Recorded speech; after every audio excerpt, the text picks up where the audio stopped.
Hey Aquarius. All right, so just kind of like Sagittarius, we're going to wing this. I was sitting here earlier today kind of thinking about the different archetypes, different signs, and how Jupiter would be affecting them. You guys are really, you and Pisces and Capricorn actually. There's a theme here that feels like it's a bit up in the air. At the end of the day, if we're looking at the natural chart of Aquarius, Sagittarius and Jupiter, which is in Sagittarius, ends up in your 11th house. So this is a house that has to do with the collective. It has to do with the group. You know when you have kids, if you've been a kid and you have siblings, if you have siblings, and someone breaks something, and you can be like, I didn't break it. Maybe they broke it or they broke it. It's hard to know who to blame. It's hard to know whose fault it is. Okay, Aquarius on the shadow side does hold this material because sometimes with Aquarians in their personal lives, they can have a hard time. They can apply rules to other people that they don't apply to themselves.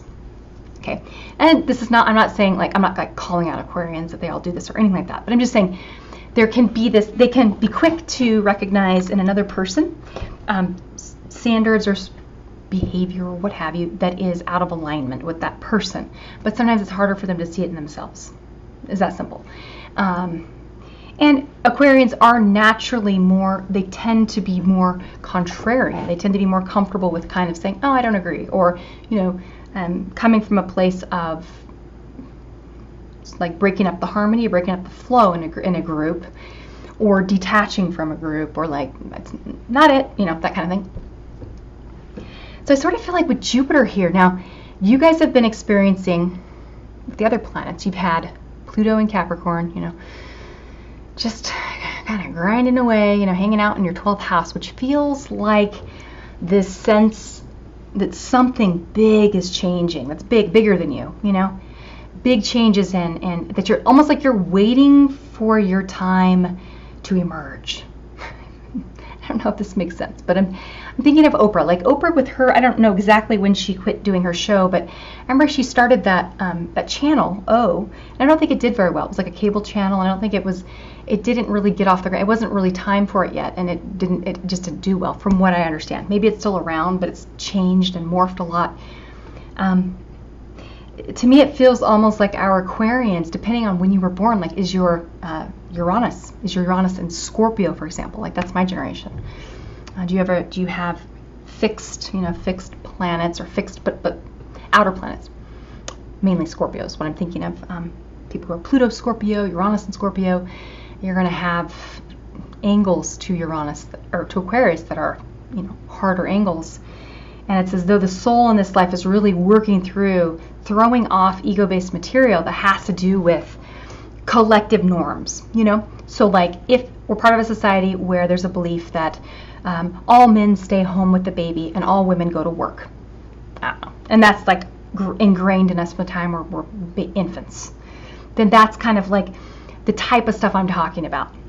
It's generational information that we believe about our experience as humans. It's like the fact that nowadays we have science and we don't just have to rely on superstition for medicine or for cures, right? And in fact, we kind of threw the baby out with the bathwater with the Enlightenment, where astrology was no longer practiced. It went from being something that everybody used and it was just commonplace. And there are people that, I'm sure philosophically have disagreements about astrology and fate and all that, and that's fine. But for the most part, it was, much more common and it was widely respected. There were astronomers who were astrologers and physicians as well. And they did things that were really cuckoo birds as well, that were not like bloodletting and etc. So we understand that. But they just threw it all out.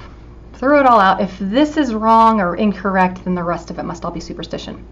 Without maybe continuing to examine how astrology has been impactful. Maybe it's important to look at cycles of time. Humanity, civilization, they tend to repeat things. So maybe pay attention to those lengths, those spans of time. So I think what's going to happen with you guys, Aquarians, is you've come forward at a time where there have been big shifts in gender politics, in equal rights, those who have power versus those who don't, those who have wealth, those who don't, and then sort of this, obviously with information, we have freedom of information. if you want to read a book, you can find anything online. If you want to get your hands on the dark web, I don't know, if you want to hire a hitman or something, I guess apparently that exists out there, there's just access to information. You can get your college degree online and you can hire a hitman, right? Like you can do equally there are things for society that will advance us, and there are things that will just as probably horribly take us backwards into the medieval age. So the point is, we then get to choose where we at in our evolution. And Aquarians are those who are many times willing to go, I don't agree with that. That doesn't work for me. I'm going to do it this way. There's a quality with Aquarius, or there's an openness with Aquarius to people and their ideas, for sure. But they don't want to, it seems to me, many times Aquarians don't want to throw the baby out with the bathwater. I feel like they're like, oh, well, that's weird. I don't really agree with it. And at first they might really not agree with it, because I think Aquarians can be some of the most stubborn. I would say an Aquarius, maybe because I'm an air sign, they can be more stubborn than a Taurus. They're like, nope, not changing my mind. Once they, if it's something they've really decided, it's like, oh, okay, geez. Don't even waste your breath. But we need this when it comes to big shifts in societal understanding. When we're talking about how we look at humanity, how we understand the human experience as a collective, right? Is it okay to own slaves?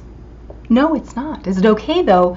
What about, is it okay for human beings who are of age, they're 18, but they're working immediately, at a very young age, in porn? Is that okay? Or are they being victimized? Or are they not? Are they adults? These questions, and I'm not making a value judgment either way on that. Okay, I don't know. That's what our society is trying to figure out right now, along with everything with technology. So, Aquarius, what does this have to do with you, right? So you guys, again, especially if you were born with Pluto and Scorpio, right?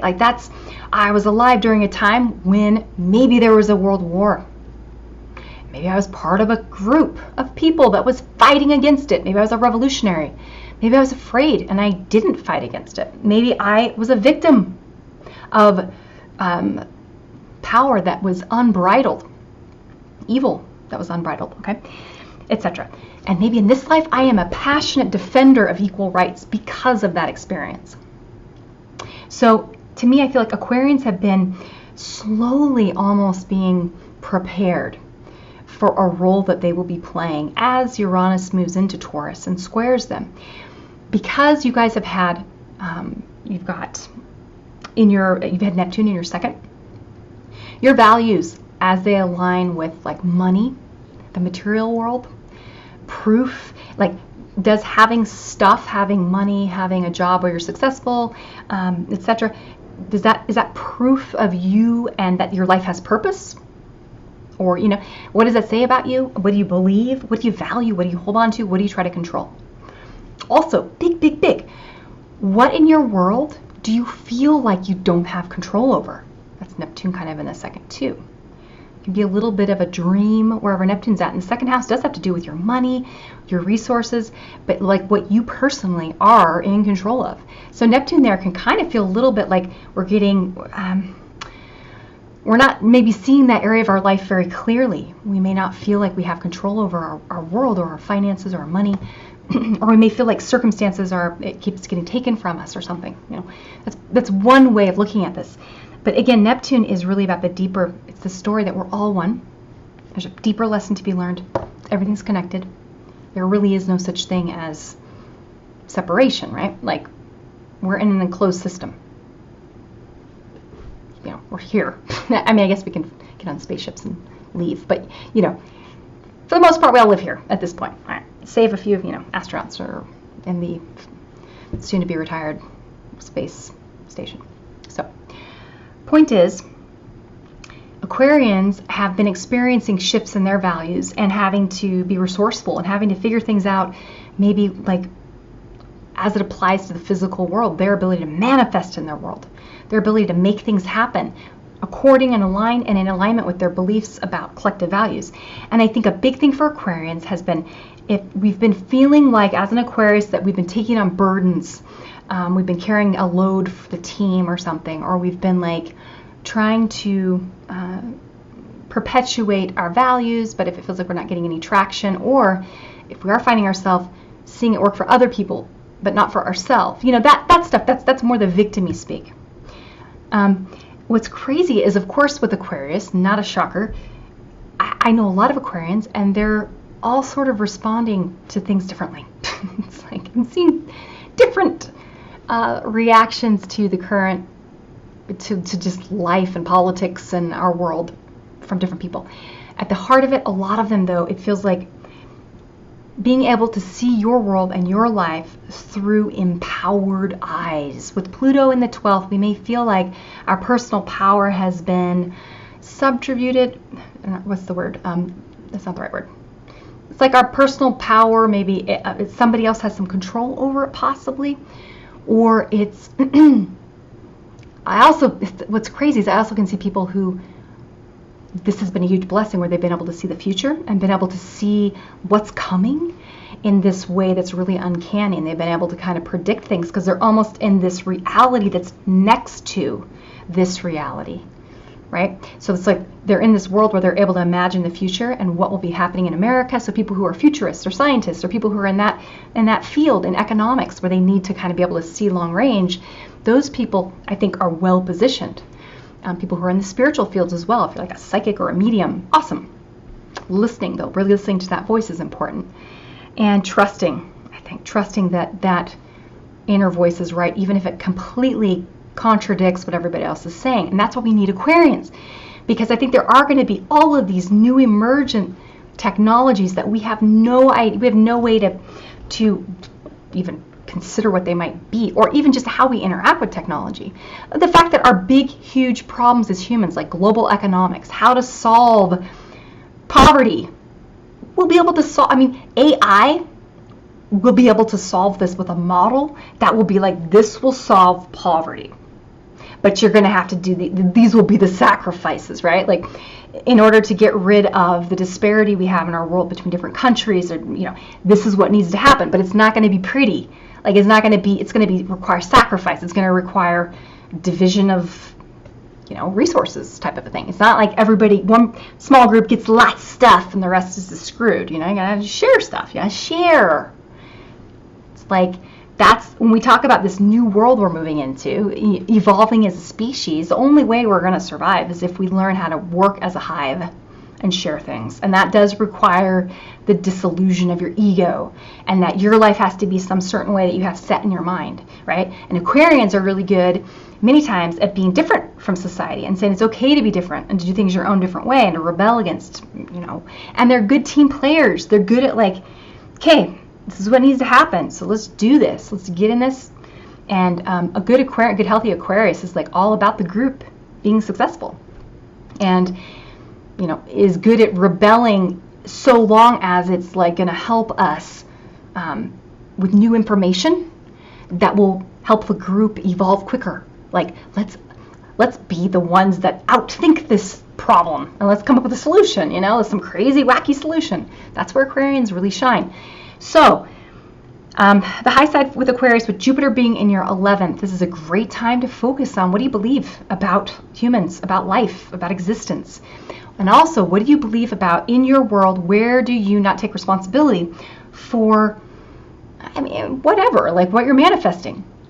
You guys, I know you've had Pluto in the 12th, which is tricky, and you've had Neptune in the natural second, which is tricky. You're having to be resourceful and create stuff without help. So you got to get really creative, and you guys are the ones that are good at being creative, being resourceful. And that's where I think you're going to uncover sort of things about that path of being independent, doing it yourself, like the DIY idea, the idea of working together in groups, the grassroots coming together, like the Women's March. You had, not that these women were associated with Aquarius per se, but I'm just saying that one person can connect with millions of people on the internet, right? Like, you have tools, you have the ability to tap into these tools for, like, money is not a factor anymore. Information, look what I'm doing. I'm just sitting here in my bedroom recording this in front of a screen, right? Like, you can do this too. And that's what we're going to be seeing. So what's going to be happening, I think, in the future, though, there will be too much information. We're going to be oversaturated, even more so than we are right now. Especially Uranus and Taurus, it's going to just be, everyone's just like everyone right now is a photographer. Everyone's a model right now. That's Uranus and Aries. Uranus and Taurus will be like everyone is like an astrologer. Everyone's a consultant. Everyone's like knows. The millennials are going to, trust me, it's going to be ubiquitous. People are going to be a guru on every corner. So you got to do something to set yourself apart. So if you are someone who's in that field, you got to hone your like special skills, your particular skill set that's weird and that's particularly yours. That's the thing you need to really focus on. Don't try to be like the rest. Do your own thing. Yeah, Aquarians, you guys are magicians. I feel like Aquarians can somehow get people like rallied, and you guys can be the mouthpiece for groups of people. If you're a clear channel, you can like open your mouth and say the thing that like we're all thinking. I mean, Donald Trump he's got his Mercury in Cancer, but it's in his 11th. So his mouth, his voice, his words, he says whatever he kind of thinks, but it triggers people, it shakes things up, and it makes us talk, and it makes us have conversations, it makes us think. So that's your role. And I think Jupiter being in your natural 11th, forming a little sextile, get out your bullhorn. If you're into politics, if you're into spirituality, if you're into, if you like putting together music festivals, if you love technology, whatever, if you like social media, if you like just studying how human beings do things, our behavior in big groups, if you're curious about consciousness and consciousness expanding experiences, like, for example, legalization of natural herbal medicines, that kind of thing. Anything that's like, this is going to make people have information more easily accessible. They can use their brains in a new way. They can use their computers in a new way. They have access to each other's brains. That's all Aquarians. That's all your stuff. That's where you guys really shine. So I think being an advocate in that area, any of those sort of, tapping into the hive mind through the use of, computers. So that's one of your best resources. Okay. Tell us what you really think. I love Aquarius opinions. All right. Thanks for being you. All right. Bye, Aquarius.